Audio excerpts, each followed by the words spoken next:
Many thanks to everybody who's joined us, and thanks to all the contributors. My role here really is just to pass over to Ruth, who many of you know is a former lead at the change agent team in the Department of Health, and for several years was my boss. But more importantly, in relation today, she's a very active member of the Dementia Housing and Working Group, which is where we're collaborating in this happy hour. But also, she's the chair of Together in Dementia Every Day, TIDE for short. A fantastic organisation, and I'm sure she'll say a little bit more about that in a moment. But Ruth, welcome, and I'll hand over to you now. Thanks, Jeremy, for that introduction. Yes, I'm the chair of Together in Dementia Every Day, which, for those of you who don't know, is a small charity that runs an involvement network for current and former carers of people with dementia, and we run a carers development programme to help them gain some confidence in being able to speak up and speak out on their own and other carers' behalf and on behalf of the people that they support. I'm also Vice Chair of Liverpool Dementia Action Alliance, so I have a particular interest in today's topic about enabling communities. And I have just attended my last board meeting as a Director of Wales and West Housing. I've been there for 10 years, but good governance means I have to step down. So important day for me today, housing-wise. So welcome on behalf of the Housing and Dementia Working Group. We're a collection of housing providers and others like myself who have a keen interest in how the housing sector can support people with dementia and their carers. We promote the role of the sector in improving their health, well-being and quality of life. So we respond to consultations, we encourage the spread of best practice, we produce occasional briefings, and we contribute to conferences and workshops. We provide peer-to-peer support and share ideas at our regular meetings. It's chaired by Vanessa Pritchard-Wilkes from Housing 21, and we have a small steering group that oversees and plans its work. We welcome new members, so if you're interested, go to our web pages on the LIN website where you can find further information. So this webinar is the first of the new series, kindly hosted by the HousingLIN in their happy hour slot, and we expect to run 2 more over the next 9 months or so. So I'm very pleased to introduce our first speaker, Neil Crowther from Social Care Futures, who will be talking about his work on how community development and social innovation can promote the well-being of people with dementia. Brilliant. Thanks, Ruth. And thanks to Jeremy and HousingLIN for inviting me to talk. Last year, a number of you will have seen the Alzheimer Society put in an advert with a voiceover from Colin Firth, which claimed that when you have dementia, you don't just die once, you die again and again and again. And I want to start this talk by just saying that if our interest is in promoting the well-being of people living with dementia, then we have to begin by respecting people who are very much alive. And moreover, I think that our obligation is to try and generate the conditions, the opportunities, the support that allows people to live and live more. And I wanted to start with a personal story. So my dad lived and died with Alzheimer's, died in 2020. And in March 2019, I went up for the weekend, actually to where I am now, to my parents' house, so that my mum could take a break and go and see my sister in Edinburgh. So my dad had reached that point, not where he needed personal care, but certainly where he needed a bit of support day to day. And so we had this weekend where we did lots of things that he liked doing. We went to watch his favourite rugby team, the Sale Sharks. We went and ate lots of food that my mum had told him he wasn't supposed to eat. So I was very much told off at the end of this weekend for doing that. And then on the Monday morning, I was due to leave that afternoon. I said to him, what would you like to do? And he said, well, let's go for a drive. And I said, okay. I said, so where should we go? And he said, well, there's this place north of Preston. And I said, okay, well, what is it? And he couldn't articulate to me what this place was. He just said, well, it's just a place. And I said, well, what does this place do? And he says, well, it just has stuff. Let's just set off. We'll find it. So we set off driving up the A6, and we were driving and driving. And then we got lost down some country lane. And I have to admit, I lost confidence that he actually did know where we were going. And so I sent a text message to my mum and I said, have you any idea where Dad might want to go that's north of Preston? And I didn't get a reply. And so we set off driving again under his direction. And just as my phone pinged, I looked to my left and one of Lancashire's biggest garden centres was there. Now, my dad isn't a gardener, hadn't got an interest in gardening at all. But I guess there was a reason why we were heading for this garden centre. And I don't know if Jerome, if you can share the first slide. The reason we were going is that Lancashire's garden centres are famous for their culinary delights. As it turned out, we'd been driving for an hour for this custard slice in the middle of this picture. And even though he couldn't articulate where we were going, it was very, very clear he knew exactly where we were headed all the way through this. It's interesting that it's custard, because custard is quite essential to my dad's kind of identity. If we had custard for pudding at home, it had to be Crowther custard, which meant you could stand the spoon vertically in the custard. So it's very much kind of about him and who he was. But if we could have the next slide, please. In a piece of work I did a few years ago, having kind of been through this experience, having involved in disability rights and all sorts of things for a long time, I started to read around the work of people like Tom Kitwood and others, and started to think about what it was that had been holding my dad's well-being together for so long. And it was really the first lockdown in COVID that saw his health really deteriorate. And what I realised, it was this cluster of things that kind of came together, important places and things. He was able to live in the place he called home. People and relationships, in particular my mum, but also his friends with whom he enjoyed sport, ex-colleagues and so on. The purpose, routines, being able to do the things that mattered to him, and a sense of power and agency. And I think for all of us, those are the things that hold together our well-being, that keep our well-being in place. And whether that's kind of a custard slice or whether it's kind of aimless adventures into North Lancashire, being and doing things that matter to us are the things that really sustain and help rekindle our identity and who we are and keep us going. And so that's what I think needs to be the focus of all public policy, really. And that's what I've been thinking about for the last few years. And last year I did a piece of work with Think Local Act Personal. We went to talk to around 70 people living with dementia, unpaid carers as well, with a very broad question, which was what matters to your well-being? And if I could have the next slide, Jerome. And there's a lot of richness in the report that'll be out next month, but these were the kind of headlines that came out uniformly from those discussions. Everybody said they wanted a life beyond a dementia diagnosis, that their diagnosis should not be life-ending, it was life-changing. People wanted to believe there was a life beyond that point. People wanted to feel recognised and have opportunities to be helpful. There was a story, one woman whose daughter had built an annex to the back of their home, didn't have a kitchen, so the family cooked for her and she ate with them every night. But actually to give back, she did all of their ironing. It was just a simple thing. We got lots of other examples, but people really wanted to feel that they were in reciprocal relationships. They weren't just objects of care and support.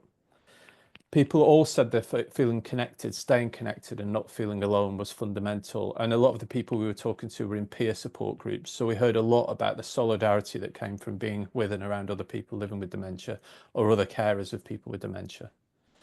The challenge of knowing where to find support and help with navigation came through time and time again. That desire to feel somebody was alongside you on this journey was really, really critical. People talked about a desire to be free from negative attitudes, some of which people had internalised, and life-limiting stigma that got in the way of them living full lives. And we heard a lot, unsurprisingly, about the desire amongst family carers for support and for breaks, as well as all those other things, people's own sense of wanting to sustain their own identity, what mattered to them in their lives, and not to lose that. So those were the things that came through, but we were also exploring promising practice. This didn't just a list of problems or challenges. We wanted to sort of see what was out there that looked good. So I'm just going to share a quick slide to go through some of those things now. Then the next one. So we heard about a major campaign in Scotland launched by the Scottish government that's trying to proactively confront stigma and harmful stereotypes. And people really wanted that. They really felt that needed to kind of happen to kind of shift the debate. And we've seen it in other fields, for example, a big Time to Change campaign around mental health stigma. We heard about a number of areas, including Greater Manchester. We heard about Sheffield, Oxfordshire, and actually we're going to hear about Stroud, I think, in a moment, about the importance and the value of co-produced place-based strategies and plans, which engage with and draw on the assets of the whole community. This isn't just about health and social care, it's about everything and everyone. And there's some really great stuff going on around the country to those ends. A lot of work to do, but the fact that people are thinking about it in this way, I think is really, really valuable. We heard about the importance in investing in early and ongoing support and navigation from diagnosis and beyond. A number of areas now developing dementia navigators or advisors or coordinators, really valued support so people know where they can go to and feel there's somebody alongside them throughout that experience. The importance of scaffolding mutual support. I've already mentioned peer support groups were seen as invaluable, take many different forms, from the evolution of meeting centres, which have really taken off in Scotland, to deep groups across England. But this was something people really got a great deal out of, both in terms of the emotional support, but often very much the fact that this is a trusted source of advice and ideas and ways of being able to actually live your life. But sustaining those was critical. The next slide, please, Joan. Widening circles of support to stay connected and active, and as well as that to provide carers with time out. So we heard some examples, but I'm actually involved in a project at the minute with an organisation called Shared Lives Plus, where across the country we're going to be supporting shared life schemes to pilot and develop day support for people living with dementia to stay active and connected to the things that matter to them. And then we're going to try and evaluate what impact that has both for those families and people and for the wider health and social care system. Increasing the supply of accessible housing and home adaptations. A number of you will talk about that, and I've done a lot of work in that space. But we heard, for example, people were not routinely accessing occupational therapy support or being linked to home adaptations and things like that. But also that people struggled at the point where they felt they might have to move home in terms of the options that were available to them. So that's a clear area for action. Broadly developing inclusive and accessible public spaces, transport, goods and services. We've had the Disability Discrimination Act since 1995, just around the time Jeremy and I first met. There hasn't been a single case under that Act or the Equality Act concerning access to goods and services for people living with dementia, and I find that kind of astonishing. As far as I'm aware, there hasn't been a case. Harnessing technology, although technology didn't come across as a big issue among the people we spoke to, there do seem many opportunities to harness technology to allow people to live more independently. And then finally, and this is a real tricky area, there is very little innovation around community-based care and support. And a lot of the support that's available, home-based care, just doesn't work for people because of the way it's organised and the way that it's delivered. So this, again, seems an area where there needs to be a real kind of boost put behind it to kind of promote and diversify the range of options available. And so I just spent the last 2 days with ADAS delivering courses talking about communications, about how to communicate for change. And one of the key lessons there is don't talk about the policies, talk about the payoff. So if I could just have the next slide. This was what one woman said to us when we asked what mattered to her well-being and what was really kind of key. She said, I just want to be able to dance. And that really should be a kind of outcome and something that somebody's able to do if that matters to their well-being. So I just want to finish on one last clip. And this is my dad dancing through a mill shop in Atherton, which is just down the road from where I'm sitting. And this was actually 6 weeks before he died, when actually the assessment one, he was kind of deep in the fog of dementia. But if you can just press play.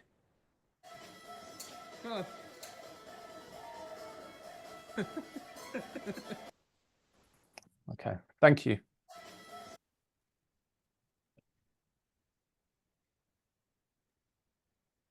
Thank you. That was really interesting and lovely to see your dad enjoying himself. That was great. I mean, it resonates with a lot of the things that we've found from the Dementia Action Alliance. Yeah, that's really good. Thank you. I think we're going to take questions at the end. So if that's okay, we'll bash on so we keep to time. So next is John Colquhoun, Chair of Engage Now, who will tell us about a real example of asset-based community development in Stroud. John. Thank you. And thank you, Jeremy, and your colleagues for inviting me to join today's webinar to say something about Engage Now CIO and our approach to ABCD. Next slide, please. You should have a picture of an opera singer. In 1946, the tenor Richard Tauber, often rated second only to Caruso, performed in Mozart's Don Giovanni at Covent Garden. By all accounts, it was a bravura performance demanding exceptional breath control. The audience did not know that Tauber had a collapsed left lung, which was removed 3 days later, leading to his death after 3 months. Somehow, he was able to draw on the techniques and stamina that enabled him to compensate for his severe physical limitations. Similarly, despite substantial evidence of Alzheimer's pathology in their brains, many people with dementia are able to draw on their inherent capabilities.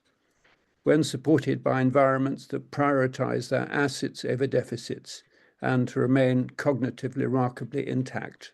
An important question is, how can we maintain and support these capabilities? Next slide, please. I learnt about ABCD with the Barnwood Trust. I was fortunate to be closely involved in the transition of this Gloucestershire disability charity from a traditional grant maker to an organisation focused on fostering inclusive, strengths-based community development.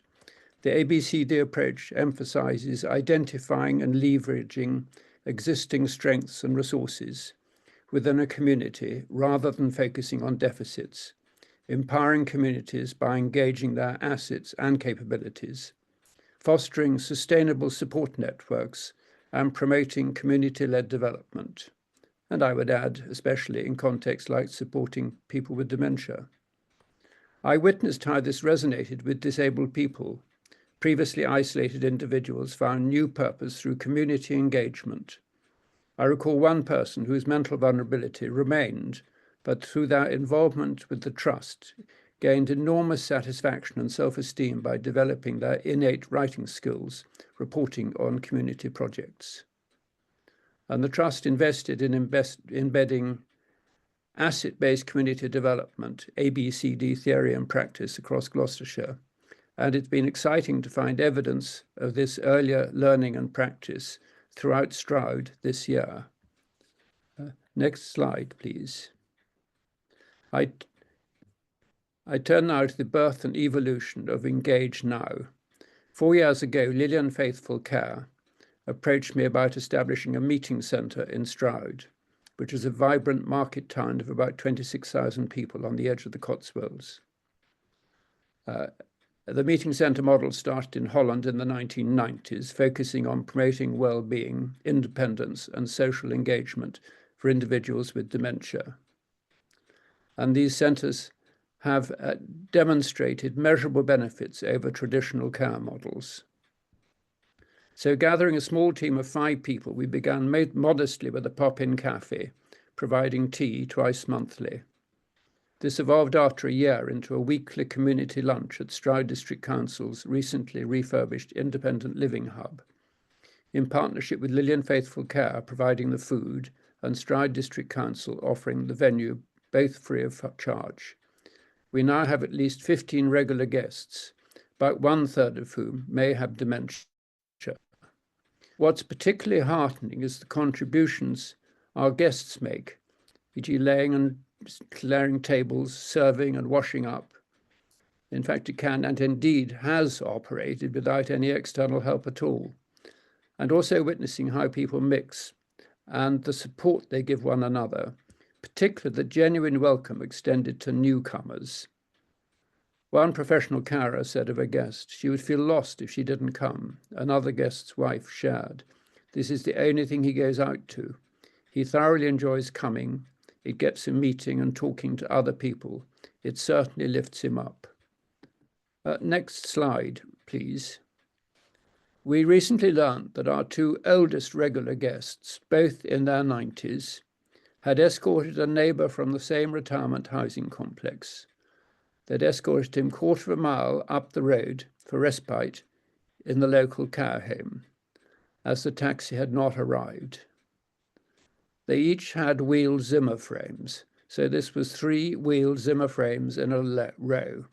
But what a great example of peer support and agency working together. Next slide, please. Last year, after an invitation from the network of Stroud hubs, NOSH, to work with them, we shifted our strategy from establishing a single meeting centre to taking our approach out to different community groups.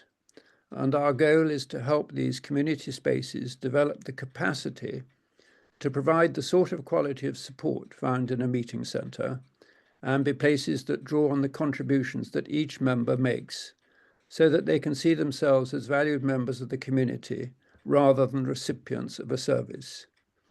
This was exemplified in Channel 4's The Restaurant That Makes Mistakes, featuring a restaurant staffed entirely by people living with dementia. this demonstrated exactly what we believe, that when given the right environment and support, people with dementia can function at a much higher level and continue to contribute meaningfully to society. To implement this vision, we've secured funding from several sources, most significantly from the Barnwood Trust, enabling us to employ a part-time community engagement coordinator who's already making plans with community groups and liaising with doctor surgeries and other referring agencies. Next slide, please. But this comes with challenges. And it seems the challenge lies in offering community hubs proactive support that gives them confidence in positive risk-taking.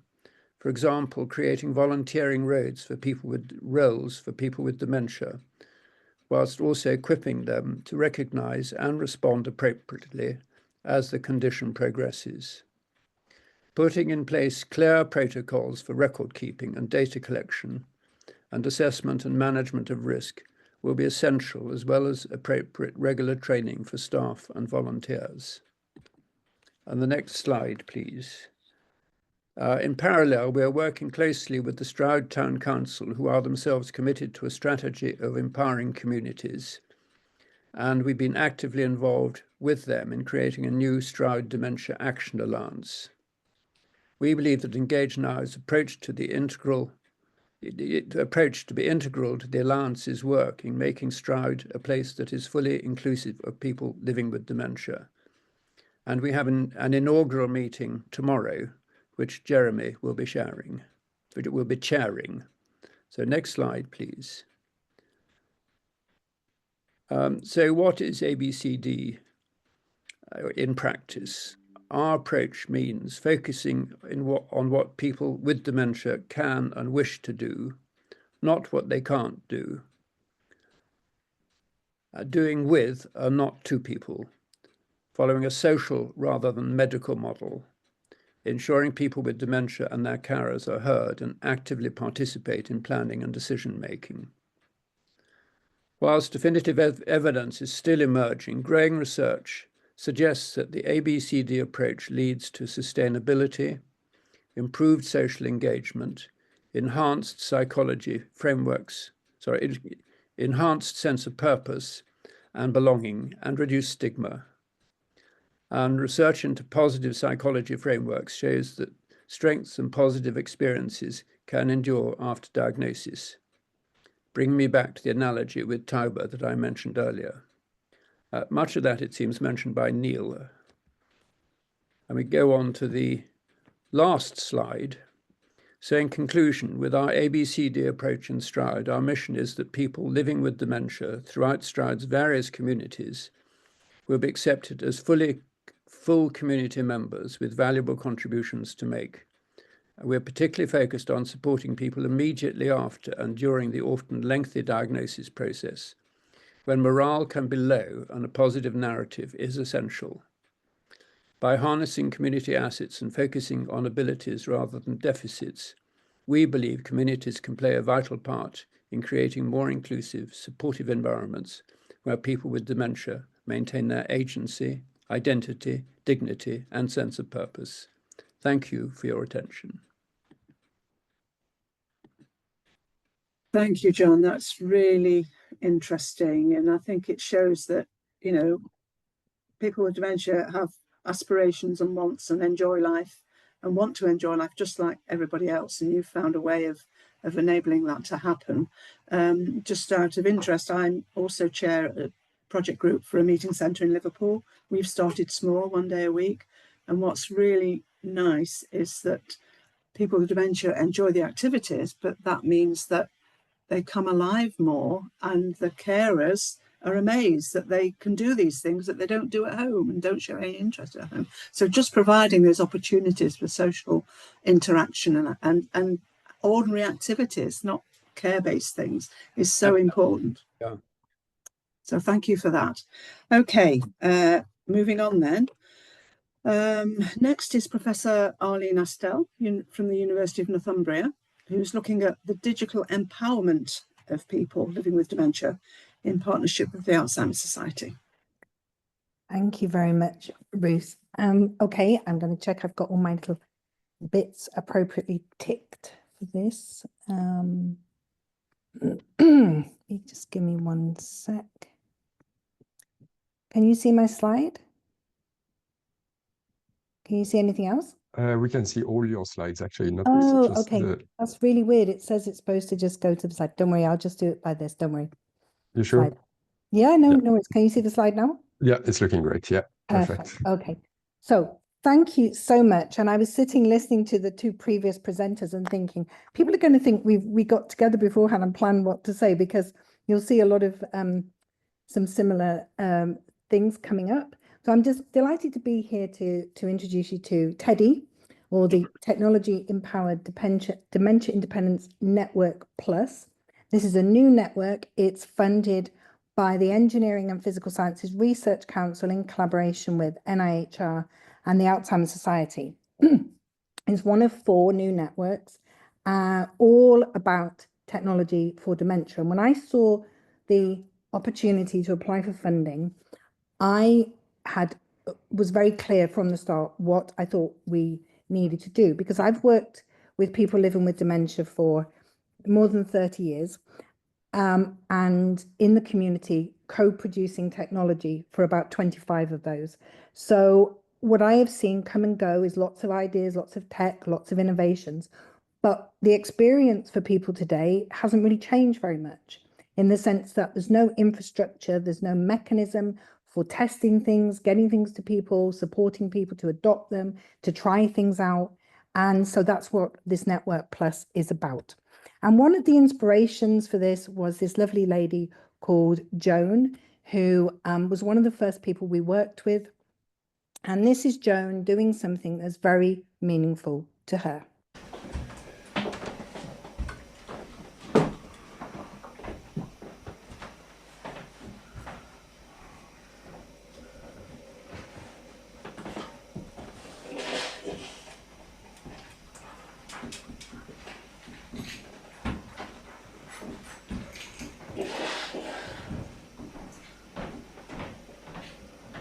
Okay.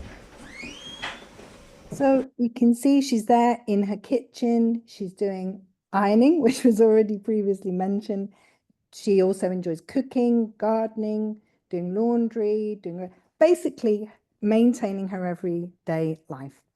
And it was working with people like Joan that really the way that we would do this network really came about. So it's really starting where people are, identifying what their priorities are, what challenges they have, but also learning how they solve them right now, what technology, high or low tech, they are using, and how we can leverage that. So ironically, to get funded for a network, we had to build a network. So this is the network of people, organizations involved initially in applying for funding.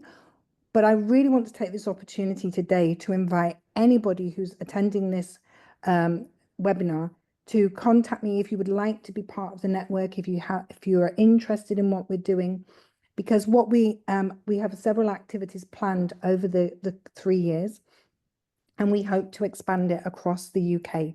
So I'm going to tell you a bit about what we're doing, but you might notice from the names here that there's quite a lot of the Northeast represented. And that's because when we were deciding how we would do this geographically, there are 2 important things. One is, if you look at this map of England, we are the big blue blob at the top. We're the biggest integrated care system. We go from Berwick down to below Durham, right across to the West Coast. There's over 3 million people in the integrated care system. And interestingly, this other table here tells us that we're actually number 1 for people living with dementia as a percentage in the population. So it seemed like if we could develop something in the Northeast where we have different inequalities, we have rurality, we have people who may not have access to good Wi-Fi or broadband, who don't have the, connecting with services. We have different communities and cultures in some of the cities. And so we're trying to create a blueprint of how we could rethink what a life with dementia could look like and where technology could fit in. So we're doing 3 things. The first is called backcasting. And I'd never heard of this, but one of my colleagues in the program does this all the time. And what's interesting about it is you look ahead to the future, you set a date, maybe 2030, 2040, whatever, and then you work back and say, what has to happen between now and then for us to achieve this? So if our ideal is a life with dementia where technologies are supporting people in the most sensitive and responsive and helpful ways when they need it to help people to maintain their independence and what's important to them, what would we need to get there? So there's two steps. One is creating this ideal vision. And again, we welcome people who would like to participate in this process to help us create that. Then we come back to the beginning and we go, what do we need to do to get there? And that could be everything from thinking about not just things like what technology do we need, but things like if we had devices that collect data, like a lot of people have a wearable or a voice assistant or something at home, how is that data going to be shared? Will it go to GPs? Will it go to social care? Who's going to respond? What staff do we need to support this? How do we finance getting tech to people? How do we utilize the data we could collect? How do we ensure it supports people so that they can live their life, but also it detects when they need more support, for instance? How can we use it to delay demands on families so that they don't need to give up work to provide care as much as they do? So that's the first thing, the backcasting. So if you're interested in that, do let me know. The second thing is something we've actually been doing for many years in different projects. And this is going to where people are with community hubs where we bring along technology, and we have a number of activities that so this, for instance, was done in a church in Sheffield quite a few years ago.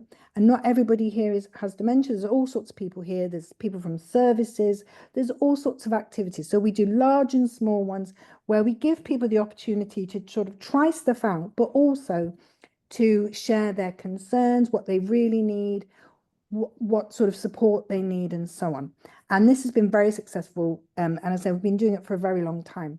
And what we do there is we bring along existing tech. So this is an app called Mood Panda that people can try. It's also on a big touch screen. We've also looked at what support people need. This was from a group where people with dementia were learning to use tablets and play games. And also sometimes we bring along new tech like this robot where people can give their feedback on, well, would it be any use? What would they use it for? And the same with things like VR, where people get the chance to try things and go, well, yeah, that's fine, but what would I do with it? Or, no, that's brilliant. I can think of a great use. So the third thing then is we have funding. And this is what's novel about these network pluses. They are there to fund new projects, just wee ones, just pump priming. But our idea is that these will be led by people with lived experience. And that doesn't mean that you have to be living with dementia, but you could be working in housing, a frontline staff member, you could be in a charity, you could be a family member, and we'll pair you up with some bright young early career researchers. And there could be projects like this one from a previous work that we did, which was a robot with a tablet. This is a game, a VR game to increase physical activity. And this was a music device that people were working on. So we have pump priming, and hopefully we can also look at things like smart homes in terms of whether automation is helpful, when it's not helpful. And of course, the AI, the almost elephant in the room, like what can we do with it, if anything? Is it going to help people with dementia? So our aim is to help people like Joan, who I always want to give the last word to.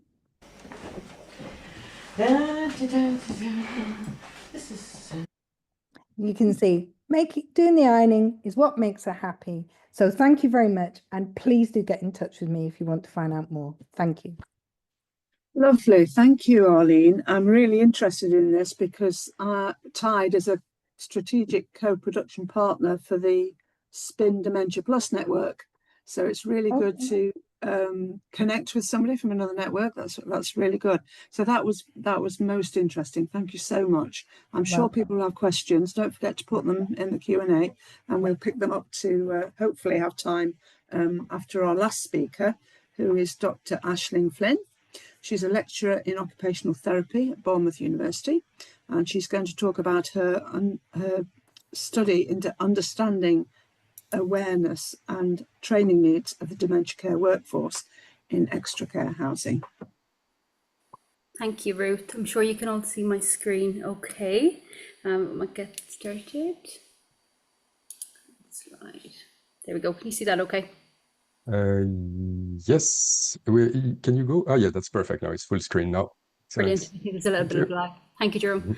Okay, thank you, Ruth, for the introduction. As Ruth mentioned, my name is Dr. Ashling Flynn. I am a lecturer in occupational therapy in Bournemouth University, and I just want to take the next kind of 10 minutes or so to explore or explain some of the research that we're doing around starting to understand what our housing professionals, what's their level of awareness and their knowledge around dementia in particular.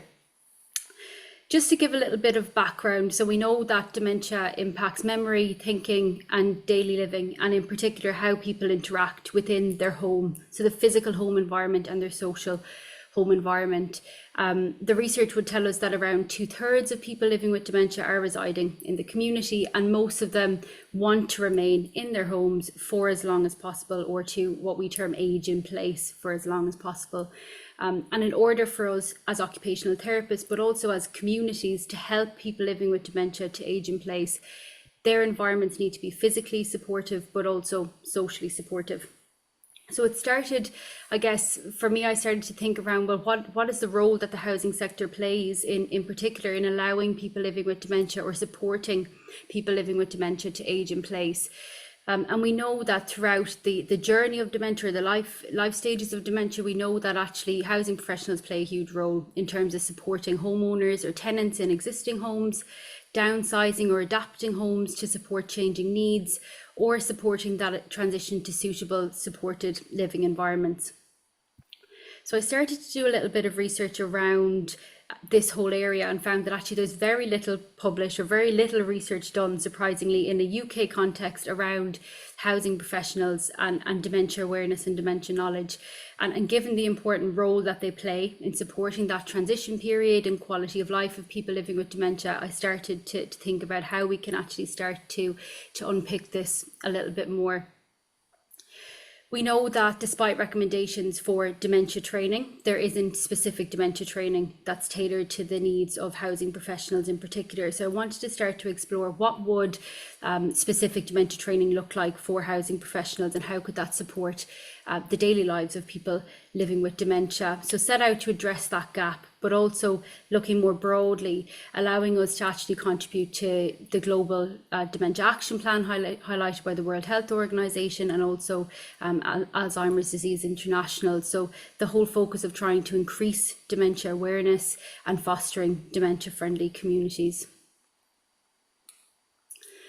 So put in a small bid for an initial piece of prime funding. So started to build some initial networks around this. So having initial conversations with those in the housing sector, researchers, and also people living with dementia and their support persons, which I'll touch on in a moment. And been lucky enough to be awarded some funding to explore this area. So we have a research assistant, Rebecca Dew, who's working on this for the last number of months. And really shaping this research, we're very driven by co-creation and participatory research. So we've engaged in kind of ongoing informal conversations with people with dementia themselves, their support persons, members of the dementia and the housing sector, also academics in dementia and housing, social care services, local councils here in Bournemouth, Christchurch and Poole, but also those who provide dementia training, to start to understand what is going on in this landscape around dementia and housing, and is there a need for this type of research. So we've established an initial steering group that we link in with quite regularly, and we also have a participant advisory group, so driven by people living with dementia and their support persons. So they drive the research agenda and constantly kind of consulting on the research itself. So what are we aiming to do with this initial piece of work? So we're starting to explore the current level of dementia knowledge and awareness among housing professionals, to start to explore housing professionals' experiences of working alongside people living with dementia and their caregivers, including some specific challenging scenarios that they may be encountering, but also understanding and unpicking what are their training needs in this space. And we also want to hear from people living with dementia and their family members as well. So trying to explore their experiences of living, of working alongside housing professionals, and identifying what are their perceived challenges or opportunities for improved support in this space, with the long-term goal being to design a bespoke dementia training specifically designed with and for housing professionals, so informed by the needs of housing professionals and also informed by the needs of people living with dementia and their support persons. When we think about, for the purpose of this research, our definition for housing professionals, we've kept it quite broad. So you'll see down the bottom of the screen, because there's very little research done in this space, we initially started looking at estate agents in particular and found actually there's very little done in the housing sector in general. So we've taken quite a broad approach to understanding the experiences within this sector. So what are we doing at this point? So it's a two-phase piece of research. So we've circulated an online survey to various housing professionals. I'm sure some of you on the call have come across our pleas for participation and support for this piece of work. So it's involved some open-ended questions to try and understand areas that housing professionals are working in terms of geographical areas, but also areas of practice, understanding what additional maybe dementia-specific training they've done, specific training needs that they've identified. And then we've applied a standardized questionnaire called the Dementia Knowledge Assessment Scale to really understand what are housing professionals' knowledge of dementia in particular. Phase 2 then is looking at qualitative workshops. So workshops where we can start to really talk in depth with people living with dementia and their support persons around this topic. And we're also running a series of online workshops with housing professionals to start to understand the challenges, but also the opportunities in terms of training and the development of a bespoke training tool. This research has not been without its challenges, and I think the main thing for us was actually how can we get buy-in from the housing sector and from housing professionals in particular in order to get them to answer the survey in general. So we've had challenges around poor response rates, but also difficulty accessing housing professionals in general. So I welcome anybody on the call who might have suggestions for how we can better I guess integrate or better collaborate with these different housing organisations. If there is anybody on the call who will be interested in filling out the survey, I've left a QR code on the screen. So if you hold up your camera, it should bring you straight to the survey. And I'll also send the link to Jerome who can circulate it as well. So we'd really appreciate a diverse range of experience when filling out the survey as well. We're currently planning phase 2, so the design, the workshops. Again, we're looking to really speak with housing professionals and start to unpick their experiences of working alongside people living with dementia and their family members. So if there are people on the call this afternoon who'd be interested in taking part in those workshops, we would be absolutely delighted to have you involved. So I've left my email on the bottom of the screen. I've also left our research assistant Rebecca's email. So if you feel free to reach out to either of us if you are interested in participating. For the next couple of minutes, though, I know I'm probably rushing and speeding through this. I just have two questions, I guess, for the audience, kind of building on your own experiences around what steps can we take to prioritise dementia within this sector? So I'm very aware that a lot of people on the call today probably have a specific interest in dementia and housing, but for those who are in the housing sector who might not necessarily consider dementia their priority, how can we prioritise dementia or make it part of their agenda? And how can we more effectively engage with those groups? And these are questions that we're trying to unpick, but I'd really welcome your perspectives or your expertise in this area as well. So I've left a QR code on the slide, so feel free to take a picture of it, and it will bring you to a Mentimeter where you can fill in some of your reflections on those two questions, and I'd really welcome any feedback or comments on that as well. Thank you very much. Thank you. Another fascinating presentation. Really, really interesting. And I suppose one of the issues is always, you know, how you reach the people that you want to engage with. to take part in research or to take part in a study or to give their ideas. So I'm going to throw that back to these other speakers, actually, if you've got any ideas about how you actually reach people and get them to engage and get involved, particularly people who aren't in the dementia specialist area. Anybody want to contribute? John, you've obviously made a bit of progress in Stroud. Not in that direction. Okay. It's just starting. Yeah. Okay, so how do you start then? How do you get things going? Sitting down over a cup of coffee, I think. Yeah. Okay. So talking to people. Talking to people and explaining what we're trying to do is one thing, but that's not, I think, answering the question.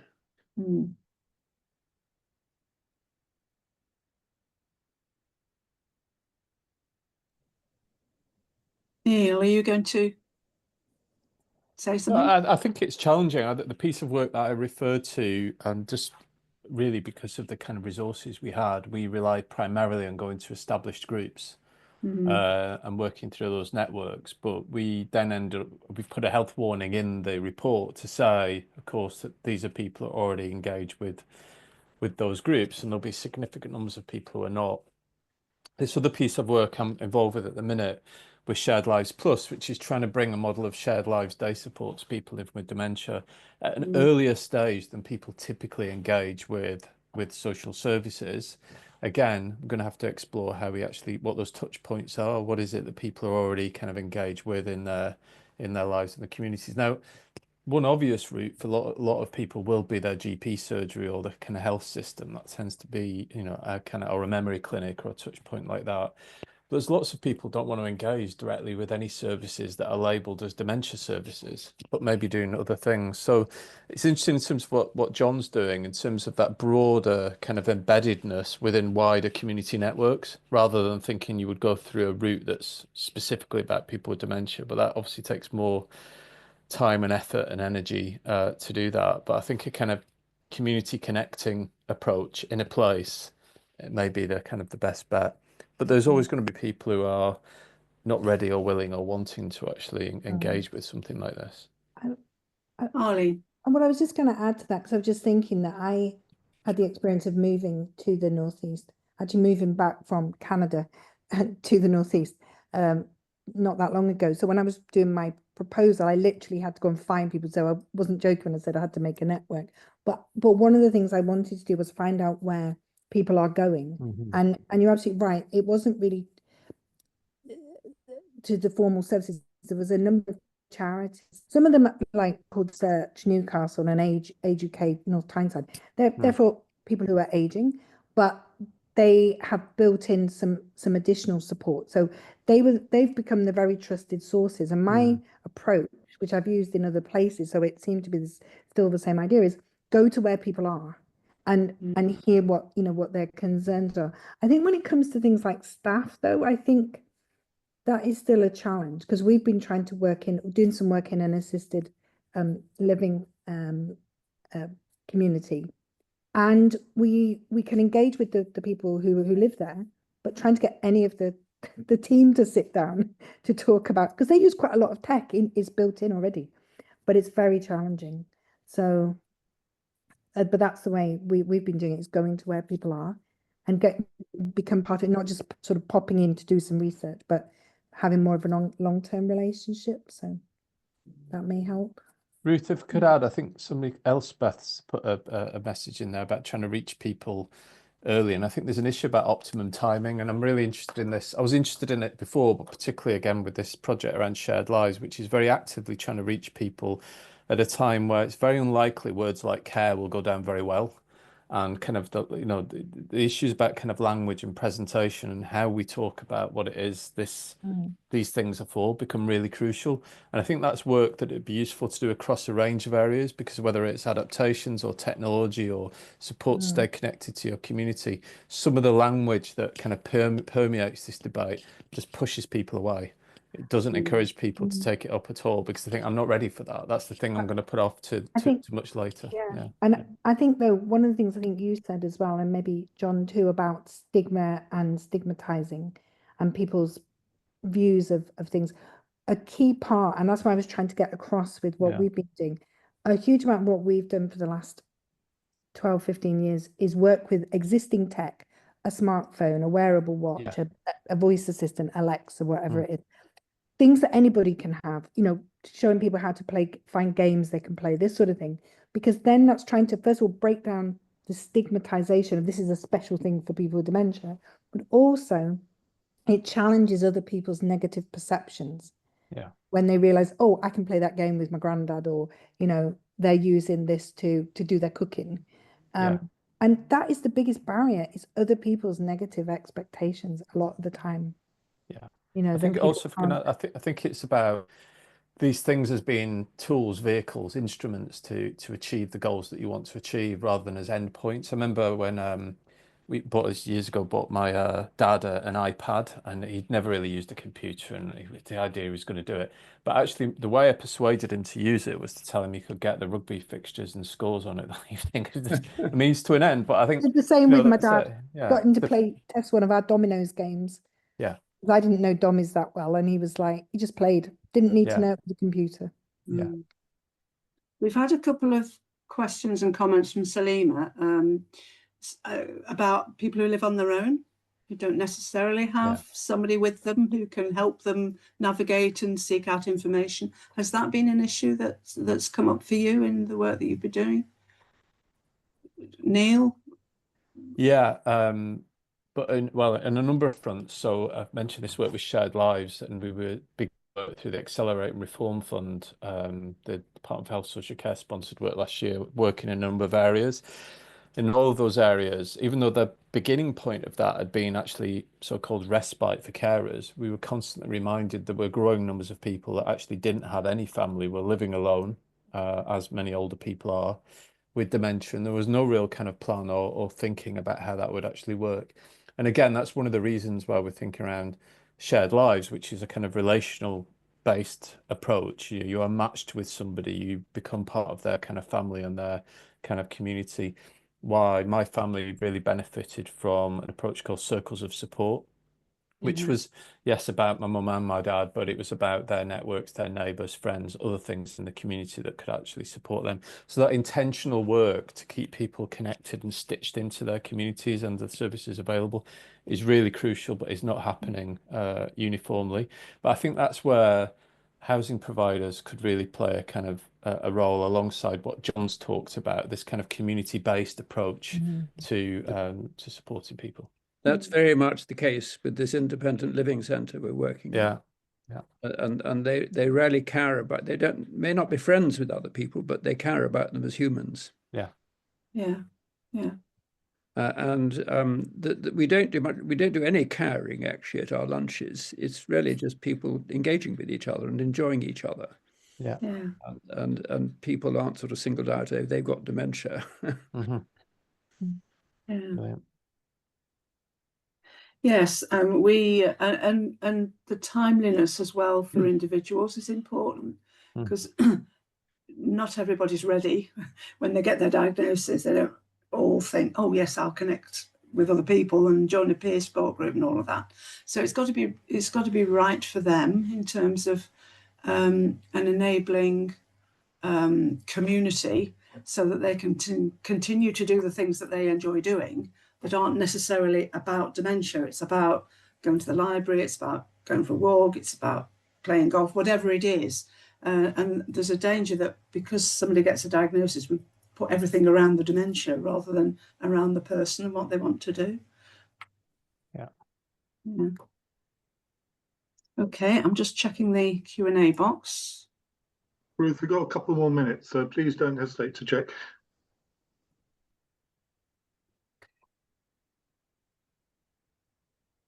Yeah, a good point here from Terry Ann, saying that it's really important that housing providers understand and know about local dementia information and advice, because often housing is a bit out of the loop in some you know, so that's a really important point. Thank you for that. I think just on that point, Ruth, it comes back to the importance of housing professionals or even housing providers understanding what role they have in creating dementia-friendly environments. And it isn't even just about the environment, it's how do they know how to signpost to other initiatives that are going on in the community, other charities, for example, and also understanding when to raise concerns. So we know that a huge number of people living with dementia are living alone, like we've just mentioned. These housing professionals may be meeting with these people on a regular basis. So how can they be empowered to raise concerns about people if that's appropriate? So it's about empowering those housing providers to understand what their role is in creating actually a dementia-friendly community. Is really, really important. Yeah.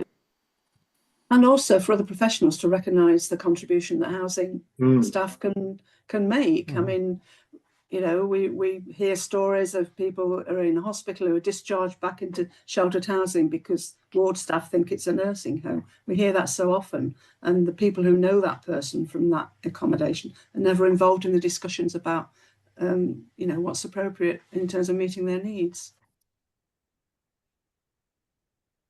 Okay, Jeremy, do you want to make any comments at this stage? Well, I just want to thank everybody. I've been a rarity for me. I've been listening for an hour to a fantastic conversation. So on behalf of the Housing LIN, can I thank you all for your contributions? If you see in the chat, I mean, people have just been saying what an excellent session. Each of your contributions has been fantastic. Thanks, Ruth, for chairing. I think the points I want to make is, you know, this is Dementia Action Week, but dementia is not just for this week. We need to really think about this every day of the week. And so, you know, together with Dementia Every Day in Tide is an appropriate way to have started it and finished it. So on behalf of the Housing LIN and the team behind the scenes who've done a fantastic job to put on this webinar, can I thank each of you. If this is the first time that you've joined one of our happy hours, we run these virtually every week during a spring summer season and autumn winter season. We don't have one next week because of the bank holiday. However, our next one will be on the 3rd of June when we'll be looking at Pride and Overcoming Prejudice to coincide with LGBTQ and Pride Month. And we're joined by the team at University of Surrey, as well as work being developed with Tonic Housing in London and work of developing an extra care housing scheme in Greater Manchester. So if you have a particular interest in looking at broader issues around diversity, please do join us on the 3rd of June.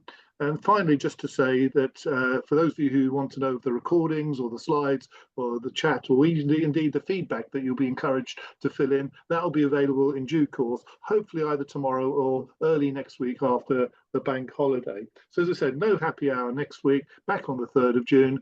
And thank you very much for really highly informative, both personal but also professional contributions for this afternoon's session. Look forward to seeing you soon, and all the best. Thank you. Thank you. Thank you.